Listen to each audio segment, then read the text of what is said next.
Ketika berita kekalahan Jepang terdengar oleh Sultan Syahrir, ia pun segera memberitakan hal tersebut kepada Chairul Saleh dan Sukarni.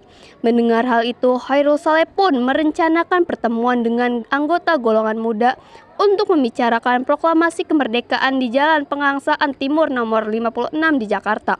Namun terjadi perdebatan serius antara golongan muda dengan Soekarno mengenai nasib rakyat Indonesia jika memproklamasikan kemerdekaan terlalu cepat.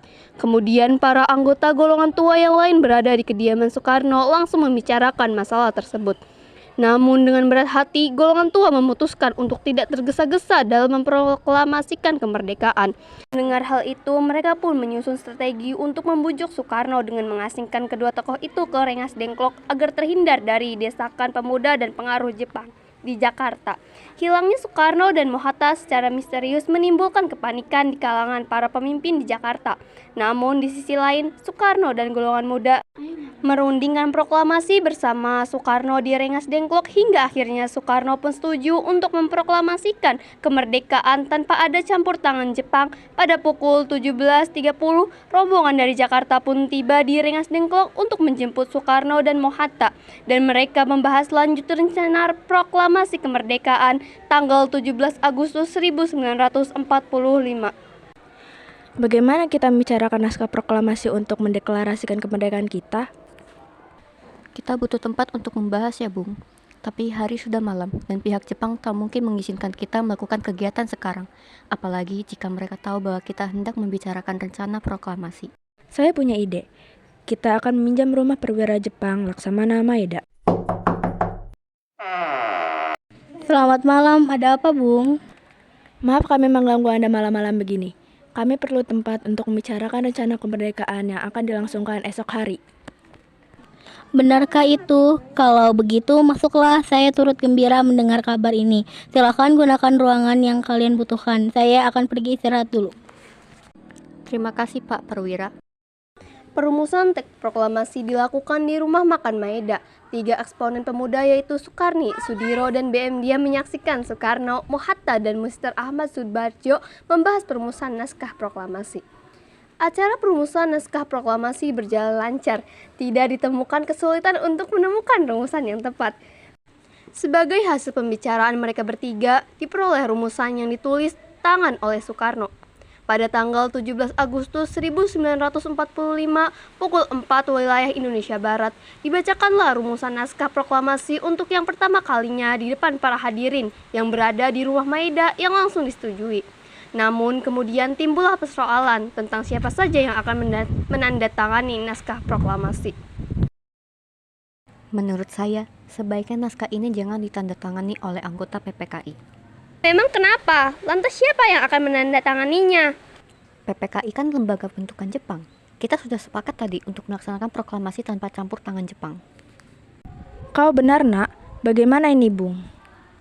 Adakah dari kalian yang punya pendapat untuk menyelesaikan masalah ini? Bagaimana jika naskah ini ditandatangani oleh hadirin yang datang saat ini, seperti Amerika ketika menandatangani teks deklarasinya?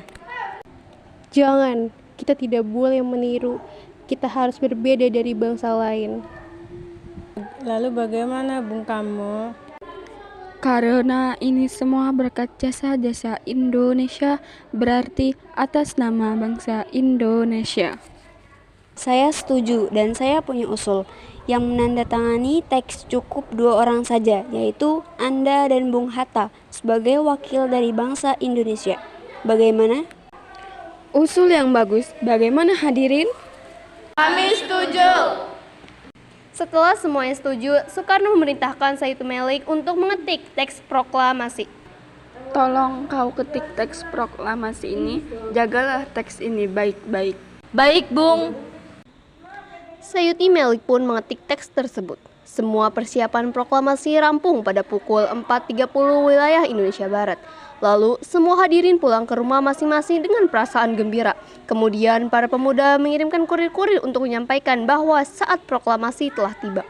Mereka juga mengatur pelaksanaan penyiaran berita proklamasi kemerdekaan, menyebarkan beberapa pamflet ke penjuru Jakarta dan sekitarnya. Pengeras suara diusahakan adanya. Semua dilakukan agar rakyat dapat turut menyaksikan momen paling berharga untuk bangsa Indonesia. Pada saat yang sama, Soekarno dan Ibu Fatmawati sampai di kediaman mereka dan berbincang sejenak. Alhamdulillah, akhirnya semua berjalan dengan lancar. Terima kasih Ibu telah menemani saya di saat-saat yang cukup menguras pikiran ini. Iya, terima kasih Gusti Allah yang telah memberikan jalan pada bangsa kita untuk memproklamasi kemerdekaan. Oh iya Pak, apakah kalian sudah merencanakan bagaimana proklamasi besok akan berlangsung? Sudah, kita akan melaksanakan upacara bendera yang nanti akan diiringi lagu Indonesia Raya karya Bung Supratman. Bukankah kita belum punya bendera? Lantas bagaimana? Ya ampun, Bapak sampai lupa, Bu. Kalau begitu, bagaimana jika Ibu saja yang menjahitkan bendera? Tapi Ibu tidak punya kain, Pak. Kain yang ada hanya kain merah dan putih. Apa tidak apa-apa? Tentu saja, buatlah bendera yang sederhana. Yang penting kita sudah berusaha untuk menyediakannya. Baiklah Pak, dan Ibu punya ide. Kita namakan saja benderanya Sang Saka Merah Putih. Bagaimana? Ide yang bagus. Ya, bendera pusaka Sang Saka dan warnanya merah putih menjadi Sang Saka Merah Putih. Ya sudah, sebaiknya Bapak bersiap sana, menyusun pidato yang nanti akan Bapak bacakan. Hari Jumat pada tanggal 17 Agustus 1945 pukul 10.00 wilayah Indonesia Barat di Jalan Pengangsaan Timur nomor 56 dilangsungkan proklamasi kemerdekaan Indonesia. Sesaat sebelum upacara dimulai.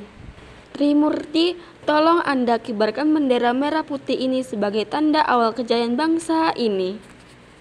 Siap, Bung. Saya akan menyuruh anak didik saya untuk mengibarkannya. Hei kalian, jaga baik-baik bendera ini. Kalian mendapat kehormatan untuk mengibarkan bendera ini untuk pertama kalinya dalam sejarah Indonesia. Siap Komandan, kami tak akan mengecewakan Anda. Tiba saatnya upacara proklamasi kemerdekaan Indonesia. Tokoh-tokoh pejuang Indonesia telah hadir di lokasi. Di antaranya yaitu Mr. A.A. Maramis, H.O.S. Cokro Aminoto, Otto Iskandar Dinata, Ki Hajar Dewantara, Muhammad Tabrani, dan lain-lain.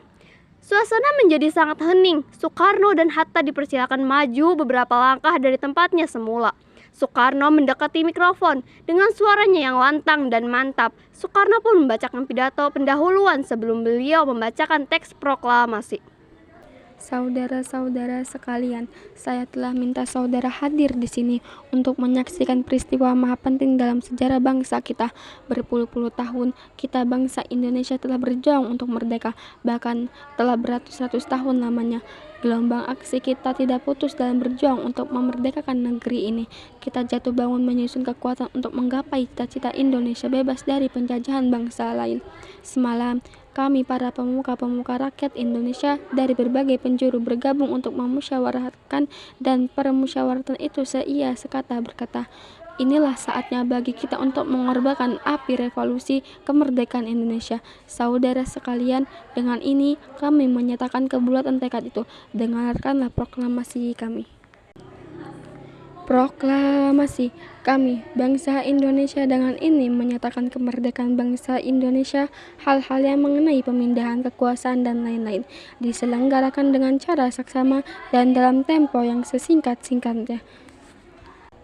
Jakarta, tanggal 17 bulan 8 tahun 45, atas nama bangsa Indonesia. Soekarno-Hatta. Kemudian dikibarkanlah bendera Sang Saka Merah Putih diiringi lagu Indonesia Raya. Hadirin turut menyanyikan lagu kebangsaan Indonesia tersebut. Peristiwa proklamasi ini memang hanya berlangsung sebentar. Namun, peristiwa itu telah mengubah segala sendi kehidupan bangsa Indonesia. Peristiwa proklamasi kemerdekaan telah menjadi momentum puncak perjuangan bangsa Indonesia. Oleh karena itu, kita sebagai generasi penerus bangsa harus berprestasi dalam rangka mengisi kemerdekaan tersebut, bukan malah menodainya. Kita harus bisa membalas budi para pejuang tanah air zaman dahulu dengan cara mempertahankan kemerdekaan ini.